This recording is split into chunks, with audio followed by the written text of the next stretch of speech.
PG welcome, see you in PG point. देखिए आज का सेशन आपके लिए one of the most important session होने वाला है। यहाँ से बहुत सारे क्वेश्चंस बनने के चांसेस रहते हैं। सो अभी तक आपने क्या पढ़ा, एक तरीके से हम कह सकते हैं ब्रीफ इंट्रोडक्शन मैंने आपको करवा दिया यूनिट 2 का। अब यहाँ से आपकी एक्चुअल यूनिट शुरू होगी और इसके बाद में जो आपके लास्ट के 3 चैप्टर्स हैं इस यूनिट के, वो one of the most important है।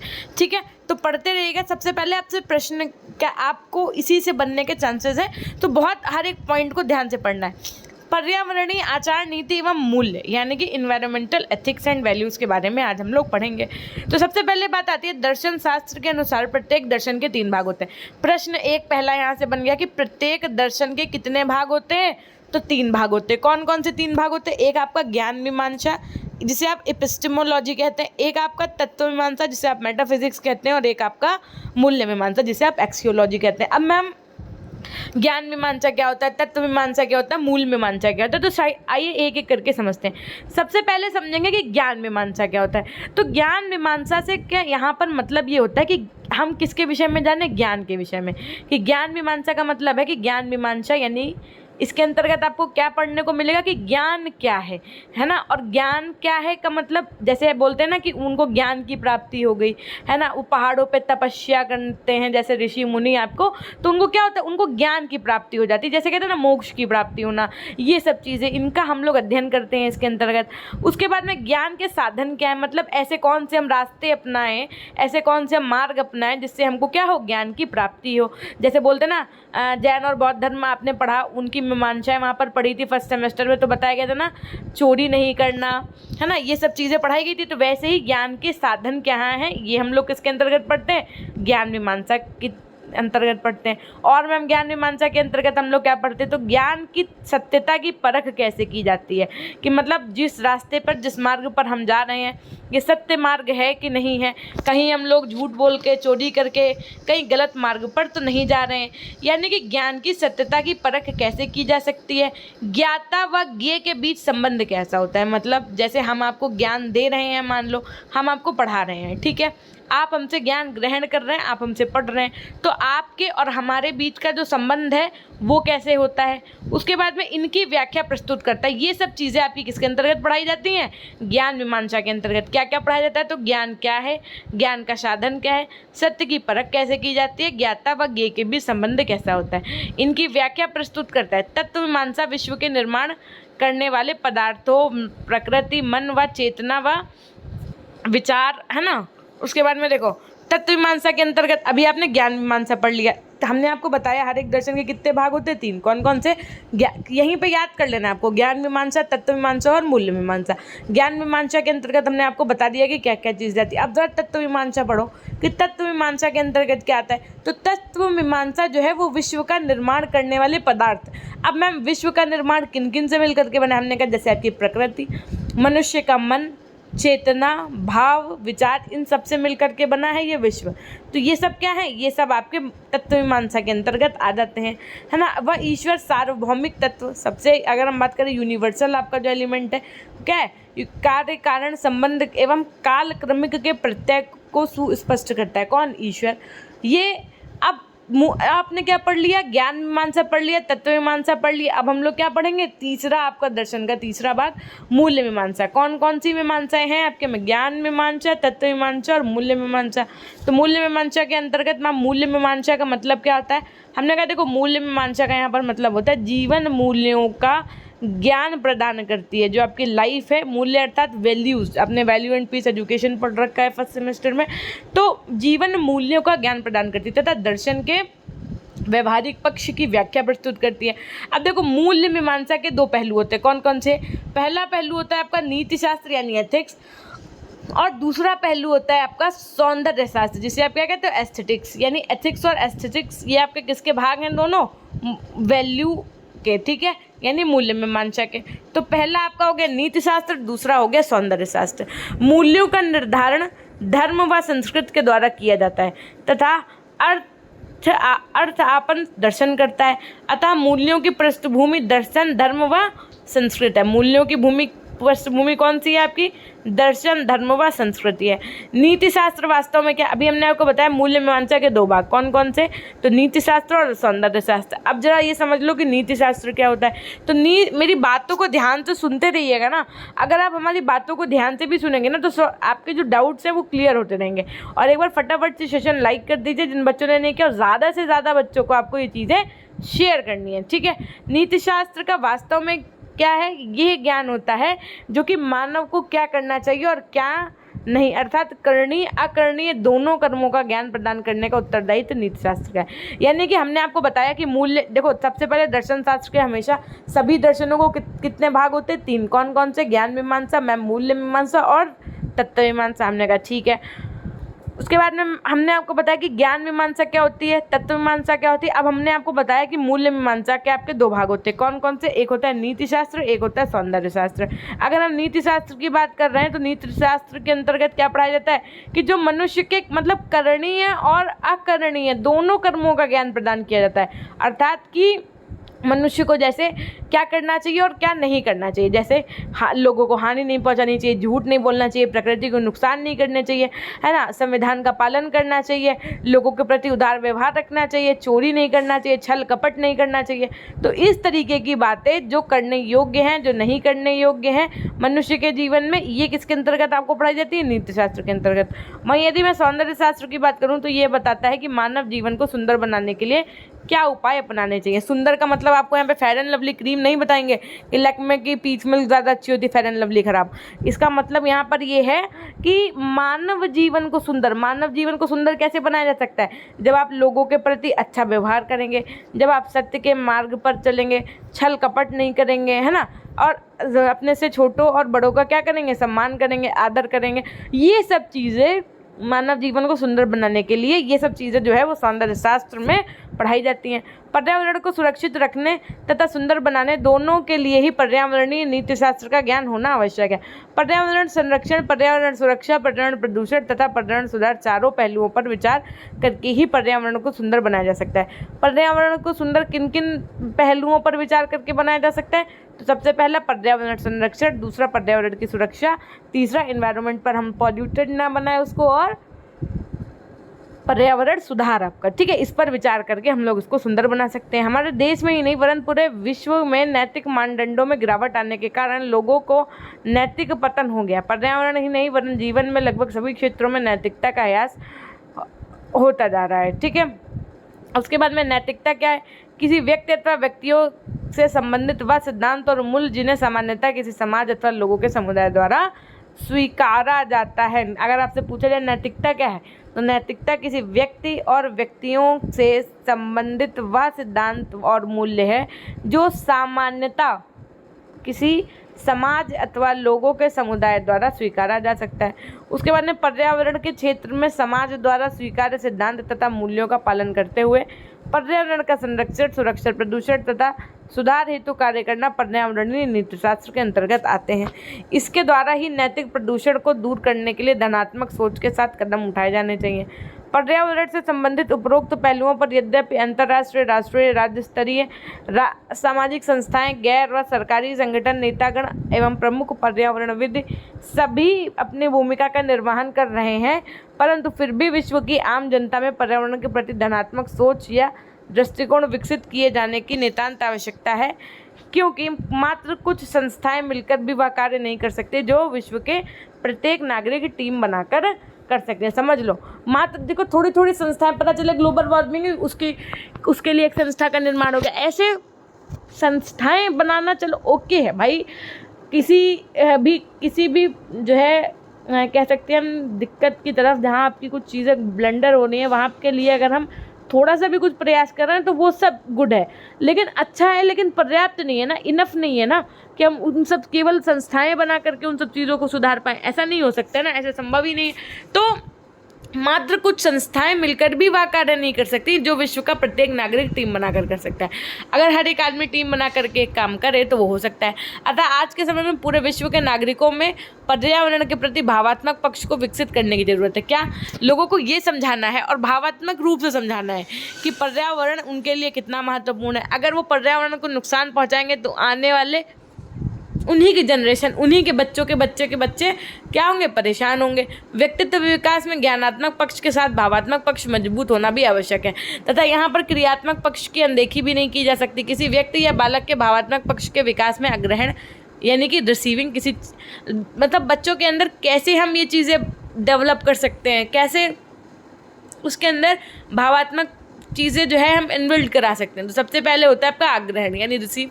हम अपने शब्दों को और अपने विचारों को किस माध्यम से प्रेषित कर रहे हैं, किस वे में, किस तरीके से प्रेषित कर रहे हैं कि सामने वाला उन सब चीज़ों को रिसीव कर रहा हो अच्छे से। उसके बाद में मेरी बातों को सुनने के बाद में वो अनुक्रिया क्या दे रहे हैं, अर्थात क्या रिस्पॉन्ड कर रहे हैं। इस चीज़ पे भी जो है देखा जाता है कि बच्चा भावात्मक है कि नहीं। संगठन, मूल्य निर्धारण तथा चरित्र निर्माण आदि चरणों से होकर गुजरना पड़ता है। इन व्यक्तियों में कोई नियमित विकास से ही आदत का क्या होता है, निर्माण होता है। मूल्यों का विकास भी इसी पक्ष का एक महत्वपूर्ण पहलू है। शिक्षा में मूल्यों का संप्रत्यय उन क्रिया से लिया गया है जो उपयोगी तथा मूल्यवान होती है। विद्यमान निगम के अनुसार देखो क्या बात कही गई है कि शिक्षा के मूल्य ही वास्तव में शिक्षा के लक्ष्य होते हैं। ये प्रश्न बन सकता है कि शिक्षा के मूल्य ही वास्तव में शिक्षा के लक्ष्य होते हैं। ये सब बात किसने कही थी, तो निंगम ने कही थी। किसने कही थी, निंगम ने कही थी, है ना। अब इसको कैसे याद रख सकते हो, तो जब आप कहीं जा रहे होते हो पार्टी में, तो आपका मेन टारगेट क्या होता है कि आपके बाल अच्छे दिखें। तो आप क्या करते हो, बाल को कंघी करते हो ना, क्या करते हो, बाल को कंघी। तो बस ऐसे याद रख लो, ठीक। नेक्स्ट, अतः स्पष्ट यह है कि शिक्षा के लक्ष्यों का निर्धारण मूल्यों के आधार पर ही किया जाता है। अब देखो यहाँ से भी पूछा जा सकता है कि शिक्षा के लक्ष्यों का निर्धारण किसके आधार पर किया जाता है, तो मूल्यों के आधार पर किया जाता है। शिक्षा का वास्तविक लक्ष्य बालक या व्यक्ति का सर्वांगीण विकास करना है। अतः यदि हम मूल्यों की दृष्टि से देखें तो बालक का नैतिक, सौंदर्यात्मक, सामाजिक तथा आर्थिक विकास करने के सभी मूल्यों की जरूरत होती है। इसी के परिणाम स्वरूप सभी योजनाओं, सोच और निर्णयों का अंतिम परिणाम शुद्ध पर्यावरण हो सकता है। शुद्ध पर्यावरण की संकल्पना में संकुचित अर्थ में न देखते हुए इसके विश्वव्यापी यानी ग्लोबल स्वरूप को देखना ही उचित होगा। पाठ्यक्रम में इस प्रकरण को जोड़ने का सीधा अर्थ है कि मानव कुछ अनैतिक कार्य कर रहा है जिससे पर्यावरण को नुकसान पहुंचाए तथा निरंतर पहुंच रहा है। अतः आइए मानव द्वारा किए जाने वाले कुछ अनैतिक कार्य का क्षेत्रवार अध्ययन करें जो निम्न बिंदुओं पर आधारित है। सबसे पहली बात कि पर्यावरण संरक्षण के क्षेत्र में यदि हम बात करें तो क्या होता है, मानवकृत कुछ अनैतिक कार्य निम्न है कि भाई जो मानव क्या कर रहा है, अनैतिक कार्य कर रहा है। कौन कौन, सबसे पहले उपजाऊ मिट्टी से ईंटें बनाना। आप देखते होंगे भट्टे हैं, भट्टों में ईंटें बन रही हैं, तो ये जो ईंट बनती है ये उपजाऊ मिट्टी से बना दे रहे हैं। तो ये क्या है, ये एक दुष्परिणाम है पर्यावरण के लिए। वृक्षों का कटान करके इमारती लकड़ी का प्रयोग करना, वृक्ष को काट लेंगे और जो लकड़ी उपयोगी होती है उसके पेड़ लगाएंगे या काट लेंगे, है ना, उसे फर्नीचर बनाएंगे, ये सब चीज़ें। विभिन्न क्रियाकलापों से वायु को प्रदूषित करना, इतनी इंडस्ट्रीज, इतनी फैक्ट्रीज खोल ली गई हैं कि इससे क्या रहा, वायु का प्रदूषण हो रहा है। जल जैसे प्राकृतिक संसाधन का नितांत दुरुपयोग करना, कोई फर्क ही नहीं पड़ना है, ब्रश जब तक करें तब तक टैप ओपन है, ये तो बहुत निम्न स्तर की बात होगी। इसी तरीके से बहुत सारी ऐसी चीज़ें हैं जहाँ से क्या हो रहा है, जल जैसे प्राकृतिक संसाधन का नितांत दुरुपयोग हो रहा है। उद्योगों से पहले होने वाले विषैले बहिस्राव से जलीय जीवों का विनाश हो रहा है। जैसे मान लीजिए कुछ आपके उद्योग हैं, जैसे कि इन कुछ इंडस्ट्रीज़ हैं, वहाँ पे क्या हुआ भाई, कोई देखो पेपर वर्क पे तो सभी साइन कर देते हैं कि हाँ हम पोल्यूशन नहीं फैलाएंगे, ये नहीं करेंगे, वो नहीं करेंगे, लेकिन कहीं ना कहीं इसके आवाज़ चीज़ें होती भी हैं भाई, सबको पता है। तो ये क्या करते हैं, हानिकारक जो इनकी निकला हुआ वेस्टिंग मटेरियल होता है उसको पानी, नदी, नाला में बहा देते हैं, जिससे जो वहाँ के जलीय जीव होते हैं, है ना, अब चाहे आप देखो मेंढक है, वो कहाँ रहता है, नाली और यही सब, तो ऐसे ही तो रहता है गीले जगह पे, कीचड़ में इधर उधर, है ना। तो उससे क्या होता है, तो उससे उनको भी नुकसान हो रहा है। नेक्स्ट, उद्योगों से होने वाले विषैले बहिस्राव जो आपके जलीय जीवों का विनाश कर रहे हैं। पर्यावरण सुरक्षा के क्षेत्र में यदि मैं बात करूं तो वन्य जीवों की हत्या तथा खालो दाते एवं अन्य अंगों की तस्करी करना। लोग क्या करते हैं, शिकार कर लेते हैं ना, उनकी जो जानवर होते हैं उनकी मार देते हैं, उसके बाद में उनके दांत, उनके खाल, इन सब चीज़ों को निकाल करके उसकी स्मगलिंग करते हैं। आवास तथा बांधों के निर्माण हेतु वन क्षेत्र की कटाई करना, वन क्षेत्र धीरे धीरे खत्म होते जा रहे हैं। क्यों खत्म होते जा रहे हैं? क्योंकि कॉलोनियाँ बन रही हैं, घर बन रहे हैं, बांध बन रहे हैं।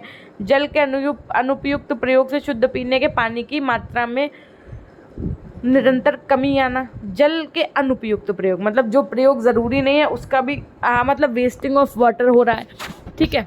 उसके बाद में देखिए ज़रा, क्लोरोफ्लोरोकार्बन्स यानी CFCs तथा एरोसॉल का उपयोग वायुमंडल में ओजोन परत के निरंतर क्षय होना। यानी कि देखो, हमने आपको बहुत बार बताया कि CFC गैस का प्रयोग, जैसे क्लोरोफ्लोरोकार्बन्स का प्रयोग, एरोसॉल का प्रयोग, ये वायुमंडल में क्या करता है?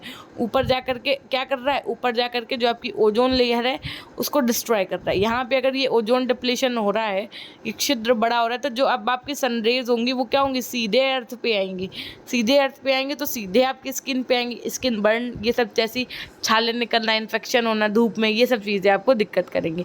रासायनिक खाद्यों का प्रयोग करना, जैसे कीटनाशक, इंसेक्टिसाइड्स के अधिक उपयोग से मृदा की गुणवत्ता का ह्रास तथा संगठन में गड़बड़ी की आशंका उत्पन्न होती जा रही है। पर्यावरण प्रदूषण के क्षेत्र में यदि मैं बात करूं तो पर्यावरण प्रदूषण जिन कारणों से बढ़ा है वे सब मानव द्वारा किए जाने वाले अनैतिक कार्यों के संपादन का ही फल है। ये सब इस प्रकार से हैं। किस प्रकार से हैं? सबसे पहले, घरेलू अपशिष्ट पदार्थों का निश्चित स्थान के बजाय कहीं भी फेंक देना। जैसे घर में भी आप देखते हो भाई, सुबह झाड़ू लगाया, कचरा निकला, ऐसे ही रोड पे क्या किया? उसको बाहर कर दिया। घर से क्या किया? कचरा निकाला, मतलब चाहे सुबह गाड़ी वाला आ रहा है हरे डिब्बे और नीले डिब्बे लेकर के, लेकिन फिर भी लोग इसका प्रयोग नहीं करते हैं, है ना। दोपहर में सब्जी काटी, अब कायदे से जो हरी सब्जियों के छिलके वगैरह जो निकलते हैं, छिलके वगैरह, तो इसको ना कायदे से गाय वाय को देना चाहिए। लोग आलस्य के पीछे क्या करते हैं? सब डस्टबिन में भरते जाते हैं और उसको भी ऊपर से क्या करते हैं? ऐसे ही कहीं पर जा करके पलट देते हैं, जा करके, मतलब जो गाड़ी आती है उसमें भी नहीं डालते वेस्टेज। तो ये सब चीज़ें करना ये भी गलत है। परिवहन के साधनों से वायु को अशुद्ध तथा नियमित प्रदूषण जांच न कराना। लोग क्या करते हैं? जो उनके व्हीकल्स होते हैं उनकी जो है जांच नहीं कराते, है ना। तो क्या होता है? उससे प्रदूषण का बढ़ना होता है। जनसंख्या वृद्धि का विस्फोटक स्थिति में आना, जिससे सर्वसुलभ चीज़ों का अभाव होना। होता क्या है कि भाई जनसंख्या वृद्धि हो रही है, अब जनसंख्या वृद्धि होगी अगर, तो इसमें क्या होगा? जो चीज़ें हैं उनमें कमी भी तो है कि भाई जब जनसंख्या बढ़ेगी तो ज़मीन की ज़रूरत पड़ेगी, ज़मीन की ज़रूरत पड़ेगी तो मकान बनेगा, मकान बनेगा तो वनों का कटाव होगा, वन का कटाव होगा तो पौधे कट जाएंगे, पेड़ पौधे, जब पेड़ पौधे कट जाएंगे तो जितनी ऑक्सीजन पहले मिल रही होती थी वो ऑक्सीजन नहीं मिलेगी, फूड नहीं मिलेगा। तो कहीं ना कहीं इन एंड इनडायरेक्टली वे में सबका बहुत बड़ा जो है एक संबंध होता है। विवाह समारोह तथा कीर्तन स्थलों पर ध्वनि विस्तारक यंत्रों का तेजी से प्रयोग करना। अब क्या है? देखो कितना ज़्यादा लाउड स्पीकर्स का यूज़ होने लगा है। इससे क्या होता है? इससे साउंड पोल्यूशन में क्या हो रहा है? बढ़ रहा है। देश को यांत्रिकी में समृद्ध बनाने हेतु परमाणु बम परीक्षणों से निकलने वाले नाभिकीय विकिरण में वृद्धि करना। पर्यावरण सुधार के क्षेत्र में यदि हम बात करें तो आम जनता, सरकार एवं स्वयंसेवी संस्था द्वारा किए जाने वाले सामुदायिक कार्य जैसे वृक्ष लगाना आदि में रुचि न लेना, ये भी गलत चीज़ें हैं। पर्यावरण संबंधी विभिन्न कानूनों का उल्लंघन कर लेना, जीवन में गुणवत्ता लाने का प्रयास ही न करना, आने वाली पीढ़ियों को पानी, भोजन, शुद्ध वायु कहाँ से मिलेगी इस पर भी विचार ना करना, है ना। पर्यावरण के प्रति रुझान तथा समझ पर ध्यान आकर्षण न करना। उपरोक्त पर्यावरणीय अनैतिक कार्यों को सूचीबद्ध करने के उपरांत सभी के सामने एक प्रश्न सहज ही खड़ा हो जाता है कि इन कार्यों को न किया जाए। इसलिए नैतिकता का विकास पृथ्वी के प्रत्येक मानव में किस प्रकार किया जाए इस बात पर गंभीरता से सोचना होगा तथा पर्यावरणीय आचार नीति एवं मूल्यों के प्रति मानव में विकसित करने हेतु कुछ ठोस कदम भी उठाने पड़ेंगे, है ना। देखिए, पर्यावरणीय आचार नीति व मूल्यों के विकास हेतु उठाए जाने वाले कदम की यदि मैं बात करूं तो नैतिकता देखने में जितना सरल है वास्तव में उसका अर्थ उतना ही गूढ़ है। फिर भी यदि हम नैतिकता को सरल शब्दों में परिभाषित करें तो यह संस्कार प्रेरित है, अच्छी संगति से मिलती है। नैतिकता कहाँ से मिलती है? हमें अच्छी संगति से मिलती है तथा त्याग की भावना से ही चिरस्थायी रह सकती है।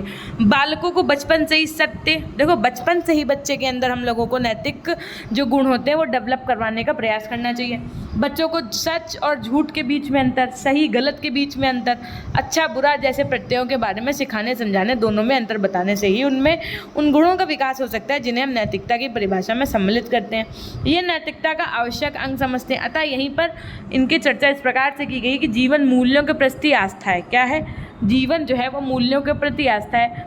मूल्य किसी भी व्यक्ति को कुछ भी कार्य संपादित करने की प्रेरणा देते हैं। देखो जो उनके मूल्य होते हैं, है ना, वही उन्हें कोई भी कार्य करने की जो है चेष्टा उनके अंतर्गत आती है और अच्छा कार्य करने की ओर वो अग्रसर होते हैं। इस ओर भी इंगित करते हैं कि करणीय व अकरणीय कर्म क्या है, यानी कि जो हम काम करने जा रहे हैं वो करने योग्य है या फिर करने योग्य नहीं है। सुखमय जीवन जीने की क्या कसौटियाँ हो सकती हैं तथा कैसे एक मानव वास्तव में मानव बनकर इस संसार में अपना जीवन यापन कर सकता है। यहाँ पर कुछ मूल्य अधोलिखित है। कुछ मूल्यों के विषय में हम अगर आपको बताएं कि क्या क्या मूल्य बच्चों के अंतर्गत बचपन से ही डेवलप करवाने चाहिए। सबसे पहले सच्चाई।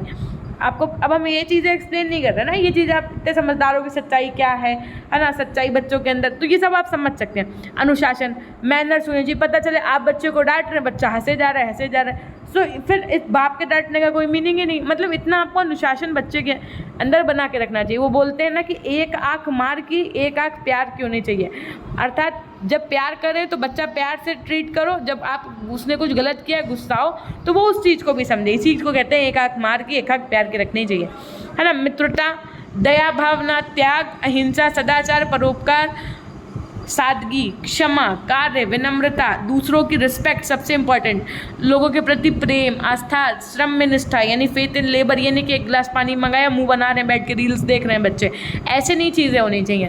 मितव्ययता, है ना, ईमानदारी, आत्म, पता चले आपने कहा कि बेटा जाओ 1 किलो शक्कर ले आओ, पता चले बच्चा गया शक्कर मिली 42 की, आपने दिया 50 की नोट, आपको वापस किया 5 रुपये, बाकी के 3 रुपये क्या किया उसने, टॉफ़ी ले आया। लेकिन ये जो टॉफ़ी लाया, अगर ये बच्चा आपको बता रहा है कि मम्मा मैं टॉफ़ी ले आया, so it's well and good, ये उसकी ईमानदारी है। अगर उसने नहीं बताया तो ये गलत है। तो ये सब चीज़ें होती हैं, आपको उसे सिखानी है। आत्मविश्वास, समाज सेवा, सहयोग, दृढ़ निश्चय, कर्तव्य परायणता। अब जैसे कर्तव्य परायणता के अंतर्गत ऐसे समझ लो आप, जैसे कोई आया, मान लीजिए कोई गेस्ट आए, दादी दादा आए या बाबा आए, है ना, तो नानी नाना है, तो क्या बच्चे को उनके क्या करना चाहिए, पैर छूने चाहिए, आशीर्वाद लेना चाहिए। अब आप कह दो मैं पैर छूना तो ओल्ड फैशन हो गया, हमने कहा ओल्ड फैशन नहीं होगा, ये बच्चों के अंदर आपको संस्कार इन्बिल्ड करने पड़ेंगे। ये संस्कार है, नॉट एन ओल्ड फैशन, है ना। ये सब चीज़ें बहुत जरूरी होती हैं जीवन में। बड़े बूढ़ों के संस्कार, बड़े बूढ़ों के दिए गए संस्कार, उनके आशीर्वाद से ही तो हम आज आगे बढ़ रहे हैं। सहानुभूति, देशभक्ति, साहस, ये सब बच्चों के अंतर्गत या इंसान के अंतर्गत, एक मानव के अंतर्गत मूल्यों का होना आवश्यक है।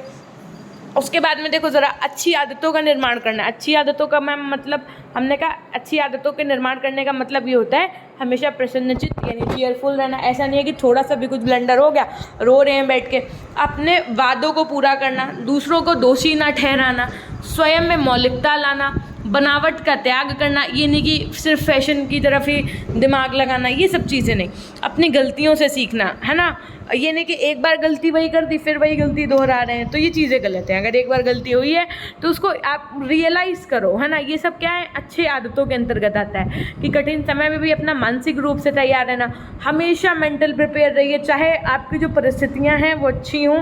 कभी कभी ऐसी चीज़ें आ जाती हैं कि बहुत दुखों का सामना करना पड़ता है इंसान को, बहुत कष्ट का सामना करना पड़ता है इंसान को, हमको ना चाहते हुए भी ज़िंदगी जीनी पड़ती है ना। तो ऐसे समय में, ऐसे कठिन समय में भी बच्चों को मानसिक रूप से तैयार रहना और आप स्वयं भी मानसिक रूप से अपने आप को तैयार रखना, ये अच्छी आदतों के अंतर्गत आता है आपका ना। प्राकृतिक वस्तुओं के लिए ईश्वर को धन्यवाद देना कि हमें जल, है ना, उसके बाद वर्षा और उसके बाद में सब चीज़ें जो प्राकृतिक मिल रही हैं, वायु, जल, अग्नि, है ना, ऑक्सीजन, ये सब चीज़ें, इनका धन्यवाद करना ईश्वर को। अपने साथियों की प्रशंसा करना, दूसरों की निंदा करनी। ये नहीं कि वहाँ 4 खड़े हो के बुराई करने लगे, नहीं भाई, तारीफ करने लगो। स्वयं अनुशासित होना कि आप सेल्फ डिसिप्लिन होना चाहिए। अतिथि देवो भव को स्वीकार करना, अतिथि देवो भव को क्या करना, स्वीकार करना। अपनी बारी की प्रतीक्षा करना, अपने से बड़ों का सम्मान करना, छोटों का प्यार देना, जीवन में नियमितता लाना, किसी के बुरे समय में काम आना और दूसरों से ईर्ष्या ना करना। ये क्या है, आपकी अच्छी आदतें हैं। उपरोक्त आदतों के अतिरिक्त भी बहुत सी अन्य आदतें अच्छी हो सकती हैं। ये अच्छी आदतें मानव जीवन में अप्रत्याशित परिवर्तन ला सकती हैं तथा व्यवहार के माध्यम से दिखाई देने लगती हैं। ठीक है। आदर्श महापुरुषों की आत्मकथाओं तथा जीवनियों के बारे में बच्चों को पढ़ाना। इससे क्या होगा, इससे उनके जो बच्चों के मूल्य हैं उनमें तो गुणवत्ता आएगी ही आएगी, साथ में विश्व स्तरीय तथा राष्ट्रीय स्तरीय महापुरुषों की आत्मकथाओं तथा जीवनियों के माध्यम से आने वाली पीढ़ी तथा वर्तमान पीढ़ी दोनों के ही जीवन जीने के लिए जीवन जीने की कला, मूल्यों के प्रति आस्था, त्याग, सहिष्णुता, अहिंसा समेत अनेक अच्छे गुणों को सिखाया जा सकता है। अब जैसे बच्चों को लगता है कि वो स्कूल जाके बहुत भारी भरकम काम कर रहे हैं मम्मा पापा के लिए, जबकि उनको ये बताना चाहिए कि ये उनका नैतिक कर्तव्य है। आप इस चीज़ को बच्चों के अंदर लाने के लिए जैसे आप स्वामी विवेकानंद जी, रविन्द्रनाथ टैगोर, महात्मा गांधी, आचार्य विनोबा भावे, मदर टेरेसा, भगत सिंह, चंद्रशेखर आजाद जैसे देशभक्त आपके पंडित जवाहरलाल नेहरू, सर्वपल्ली डॉक्टर सर्वपल्ली राधाकृष्णन जी, प्लेटो, अरस्तु, सुकरात जैसे दार्शनिक, और sir Isaac Newton, Abdul Kalam Azad, Lal Bahadur Shastri, रानी लक्ष्मीबाई जैसे स्वतंत्रता संग्राम सूत्रधार स्वामी रामतीर्थ परमहंस, डॉक्टर भीमराव अम्बेडकर आदि के विषय में बच्चों को बढ़ा सकते हैं, उनकी जीवनी के विषय में पढ़ा सकते हैं। अच्छा साहित्य अच्छे व्यक्तित्व का सृजन करता है, अतः बालकों को वही साहित्य पढ़ने के लिए प्रेरित करना चाहिए जो उचित नैतिक कार्यों की प्रेरणा दे सके। जैसे आपका महान पुरुषों की जीवनियाँ पढ़ाओ, देशभक्ति के नाटक उनको दिखाओ।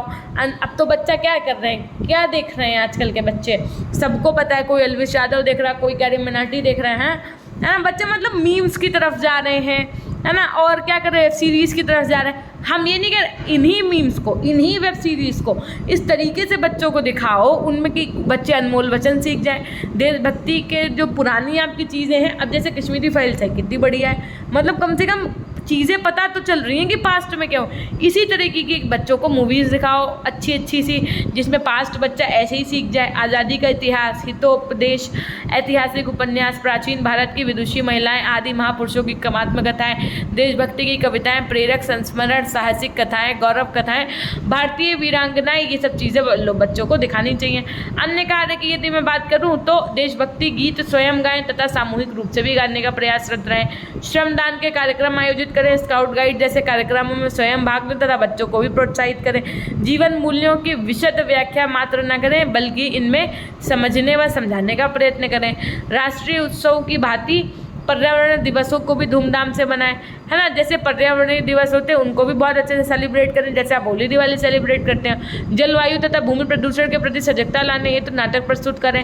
सहयोग की भावना विकसित करने हेतु खेलों का आयोजन करें। घर में महापुरुषों के चित्र व अनमोल वचन दीवार पर लगाएं। नैतिक शिक्षा के पर्यावरणीय पहलू से संबंधित कहानियों का प्रस्तुतिकरण करें। पर्यावरण से संबंधित महत्वपूर्ण विषय पर वाद विवाद, सिंपोजियम, भाषण व आशु भाषण प्रतियोगिताओं का आयोजन करें व सफल प्रतियोगिताओं को पुरस्कार वितरण भी करें। ठीक, तो ये तो हो गए आपके कुछ पॉइंट्स। अब देखो ज़रा, अब हम आपको पढ़ाएंगे पर्यावरण क्षेत्र में मानव के नैतिक भूमिका। उससे पहले हम चाहेंगे कि एक बार आप लोग सेशन को ज़्यादा से ज़्यादा शेयर कर दो, और अगर अभी तक चैनल लाइक नहीं किया तो फटाफट से लाइक कर दो। यूट्यूब चैनल आपका जो ये पीजी पॉइंट है, इसको यदि सब्सक्राइब नहीं किया तो सब्सक्राइब कर लो, और हमारे टेलीग्राम चैनल से जुड़ जाओ, जहाँ पर आपको सारी वीडियोज़ का लिंक, इंपॉर्टेंट न्यूज़ की PDF वगैरह सब तुरंत मिल जाती है। टेलीग्राम के लिए आप सर्च कर लो या तो पीजी पॉइंट, या तो आपको डिस्क्रिप्शन बॉक्स में लिंक मिल जाएगा, वहाँ से आप जरूर जुड़ जाइए। पर्यावरण के क्षेत्र में मानव की नैतिक भूमिका। यद्यपि मानव ने पर्यावरण को क्षति पहुंचाई है, परंतु उसने पर्यावरण को बचाने के प्रयत्नों में से स्वयं को नैतिक मानव के रूप में भी प्रस्तुत करने का प्रयत्न भी किया है तथा कुछ क्रियाओं को अपनाने की आवश्यकता है। अतः मनुष्य की नैतिक भूमिका के निम्न क्रियाकलापों के माध्यम से प्रस्तुतिकरण किया जा रहा है। सबसे पहले द्वितीय विश्व युद्ध के दौरान जापान में नागासाकी व हिरोशिमा नगरों पर गिराए गए परमाणु बमों की विभीषिका से सजग होकर भविष्य में इसे अब तक नहीं दोहराया गया। मनुष्य ने अत्यधिक सीमा तक लकड़ी के स्थान पर प्लास्टिक को न केवल उपयोग किया बल्कि इसे पुनर्चक्रण के द्वारा नए सामान भी बनाने पर ध्यान दिया है, जिससे जल चक्र व वायु चक्र में गतिरोध समाप्त हो सकेगा तथा प्राकृतिक संतुलन बना रहेगा। ग्रामीण क्षेत्रों में धूम्र रहित चूल्हे के उपयोग से अनिवार्य बनाना चाहिए। कम क्लोरोफिल कार्बन यानी कम क्लोरोफ्लोरोकार्बन छोड़ने वाली क्रिया एयर कंडीशनर तथा अन्य शीतलन उपकरणों कूलिंग मशीन्स का निर्माण किया जाना चाहिए। ध्वनि प्रदूषण कम करने के लिए मनोरंजन के साधनों का प्रयोग कम आवाज़ में किया जाना चाहिए। इस बात का भी ध्यान रखा जाए कि प्रदूषण के बचाव पर होने वाला खर्च प्रदूषित को ठीक करने के खर्च से सदैव कम होता है। अतः वायु, भोजन तथा जल को प्रदूषित करने से बचना चाहिए। विकास बिना विनाश अर्थात विकास बिना विनाश की विचारधारा को अपनाना चाहिए, चाहे उत्पादन भले ही कम हो। पेट्रोल व डीजल बचाने हेतु दिल्ली में चलाए जाने वाले ऑड इवन अभियान को जो है देश भर में लागू कर देना चाहिए। सीधी ये जो बहुत ऑड इवन प्रणाली थी, ये बहुत अल्टीमेट है। नेक्स्ट, पेट्रोल व डीजल वाहनों का परित्याग कर CNG वाहनों को अपनाना चाहिए। जीवाश्म ईंधन में अधिक प्रयोग से ग्रीन हाउस प्रभाव बढ़ा है, अतः ऊर्जा के वैकल्पिक स्रोतों को अपनाया जाना चाहिए। वन्य जीव का शिकार व उनके अंगों की तस्करी पर रोक लगनी चाहिए तथा सभी कानूनों पर कड़ाई से पालन करना चाहिए। जनसंख्या ही पर्यावरण असंतुलन का मूल कारण है, अतः इसकी वृद्धि पर नियंत्रण रखना चाहिए। संयुक्त राष्ट्र के विश्व स्तरीय निर्देशों तथा इसी क्रम में विभिन्न स्तर पर आयोजित क्षेत्रीय तथा राष्ट्रीय सम्मेलन के प्रतिवेदनों का उपयोग किया जाए।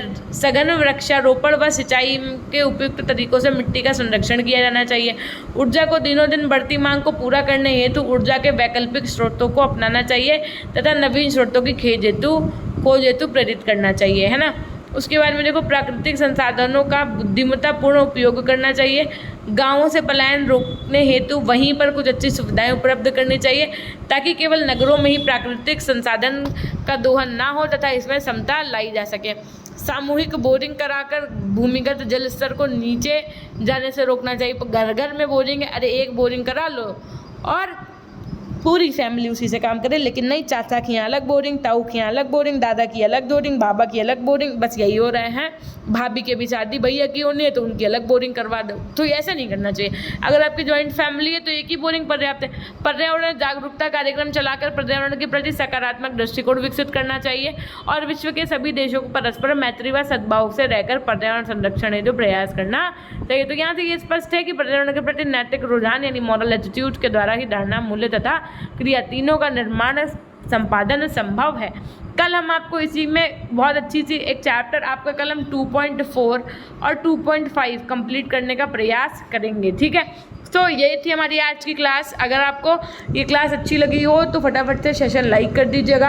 अगर आपने अभी तक हमारे यूट्यूब चैनल पीजी पॉइंट को सब्सक्राइब नहीं किया तो यूट्यूब चैनल पीजी पॉइंट को ज़रूर से ज़रूर सब्सक्राइब कर लीजिएगा। अगर अभी तक आप हमारे टेलीग्राम चैनल से नहीं जुड़े तो पीजी पॉइंट के ही नाम से आपका टेलीग्राम चैनल है, वहाँ से भी जुड़ जाइए।